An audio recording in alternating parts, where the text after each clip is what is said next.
എന്നെ തട്ടാൻ വന്നാൽ ഞാൻ തിരിച്ചും തട്ടും. ബീഹാറിലെ ഭോജ്പൂർ ജില്ലയിൽ പല ഗ്രാമങ്ങളും അധികാരികൾ തിരിഞ്ഞു പോലും നോക്കുന്നില്ല. യാതനകൾ ഇങ്ങനെ തുടർന്ന് വരുന്ന സമയത്താണ് ബിരുദധാരിയായ 28 വയസ്സുള്ള ഭാരത് ഭൂഷൺ തിവാരി മുന്നോട്ട് വരികയാണ്. അയാളുടെ യൂട്യൂബ് ചാനലിലൂടെ ഈ ഗ്രാമത്തിൻ്റെ ദയനീയ അവസ്ഥ അധികാരികളിലേക്ക് എത്തിക്കുന്നതിന് വേണ്ടി നിരന്തരം പരിശ്രമിച്ചുകൊണ്ടിരുന്നു. അവനെ എങ്ങനെയെങ്കിലും തീർത്താലേ ഈ രാജ്യത്ത് ജീവിക്കാൻ പറ്റൂ എന്നുള്ളൊരവസ്ഥ വന്നപ്പോൾ വധഭീഷണിയിലൂടെ തിവാരിയെ ഒതുക്കാൻ നോക്കി. പക്ഷേ തിവാരി വിട്ടില്ല. അദ്ദേഹം സെൽഫ് പ്രൊട്ടക്ഷന് വേണ്ടിയിട്ട് ഒരു തോക്ക് സംഘടിപ്പിക്കുന്നു. അത് ഇലീഗലാണെന്നാണ് പോലീസ് പറയുന്നത്. തോക്ക് സംഘടിപ്പിക്കുക മാത്രമല്ല, അത് യൂട്യൂബിലൂടെ പബ്ലിഷ് ചെയ്യുകയും എന്നെ തട്ടാൻ വന്നാൽ ഞാൻ തിരിച്ചും തട്ടും എന്നുള്ള രീതിയിൽ വീഡിയോസ് എടുക്കുകയും ചെയ്തു.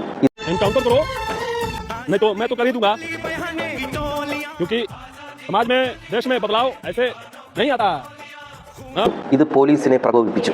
അവരെ പെട്ടെന്ന് വന്ന് തിവാരിയുടെ വീട് വളഞ്ഞു. എന്നാൽ തിവാരി അത്ര പെട്ടെന്ന് കീഴടങ്ങാൻ സമ്മതിച്ചില്ല. എന്നാലും ഒടുവിൽ അദ്ദേഹം പറഞ്ഞു, എൻ്റെ നാട്ടിലെ പ്രശ്നങ്ങൾ പരിഹരിക്കാമെന്ന് അധികാരികൾ ഉറപ്പു തരാമെങ്കിൽ ഞാൻ സറണ്ടർ ചെയ്യാം എന്ന് പറഞ്ഞ് കയ്യിലുണ്ടായിരുന്ന തോക്ക് പോലീസിന് എറിഞ്ഞു കൊടുക്കുന്നു. हथियार इनको दे दिया गया और तो समाज और देश के लोग आप समझना इसके बाद कि ऐसे लोगों का क्या इलाज करना है. अगर मैं जिंदा रह गया और ये सब मेरे साथ कुछ ऐसा गलत नहीं किया तो आऊंगा, तो फिर उसके बाद मेरे द्वारा भी. പോലീസ് അയാളെ കസ്റ്റഡിയിൽ വാങ്ങുകയും നിമിഷ നേരം കൊണ്ട് നിരായുധനായ ആ തിവാരിയെ 7 പോലീസുകാർ ചേർന്ന് വെടിവെച്ച് കൊല്ലുന്നു.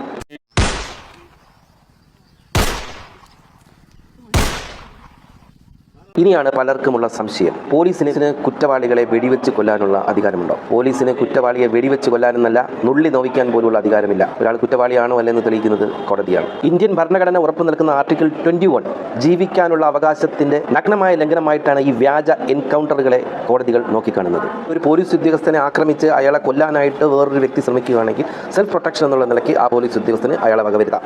പക്ഷേ അയാൾ സറണ്ടർ ചെയ്യുകയോ അല്ലെങ്കിൽ അപകട സാധ്യതയോ മാറുകയോ ചെയ്തു കഴിഞ്ഞാൽ ആ പോലീസ് ഉദ്യോഗസ്ഥൻ ഒരിക്കലും അയാളെ കൊല്ലാൻ പാടില്ല, അറസ്റ്റ് ചെയ്യാൻ മാത്രമേ പാടുള്ളൂ. ഇത് പോലീസുകാർക്ക് മാത്രമല്ല, ഏതൊരു വ്യക്തിക്കും സ്വയം രക്ഷപ്പെടുന്നതിന് വേണ്ടി തിരിച്ച് ആക്രമിക്കാവുന്നതാണ്, കീഴ്പ്പെടുത്താവുന്നതാണ്, കൊല്ലാവുന്നതാണ്. ഒരു പോലീസ് ഉദ്യോഗസ്ഥൻ സെൽഫ് പ്രൊട്ടക്ഷന് വേണ്ടി ചെയ്താൽ പോലും അത് FIR രജിസ്റ്റർ ചെയ്യപ്പെടും. കൂടാതെ ജുഡീഷ്യൽ മജിസ്ട്രേറ്റ് തലത്തിലുള്ള ഒരു അന്വേഷണം ഉണ്ടാകും. ഉടനടി തന്നെ കേന്ദ്ര മനുഷ്യാവകാശ കമ്മീഷനെ അറിയിക്കുകയും വേണം. അപ്പോൾ നിങ്ങൾ വിചാരിക്കുന്നുണ്ടാവാം, പറഞ്ഞു വന്നത് തിവാരിയുടെ കേസാണല്ലോ. തിവാരിയുടെ കേസിൽ എന്ത് സംഭവിച്ചെന്ന് വെച്ച് കഴിഞ്ഞാൽ, ഈ മരണത്തിന് ശേഷം, ഈ കൊലപാതകത്തിന് ശേഷം ജുഡീഷ്യൽ എൻക്വയറി ഉണ്ടായിട്ടുണ്ട്. 4 പോലീസുകാരെ സസ്പെൻഡ് ചെയ്തിട്ടുണ്ട്.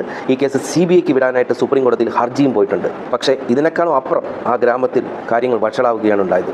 ആ ജില്ലയിൽ പൊട്ടിപ്പുറപ്പെട്ടിട്ടുള്ള കലാപം അടിച്ചമർത്തണമെങ്കിൽ ഇനി മാസങ്ങളും വർഷങ്ങളും വേണ്ടിവരും.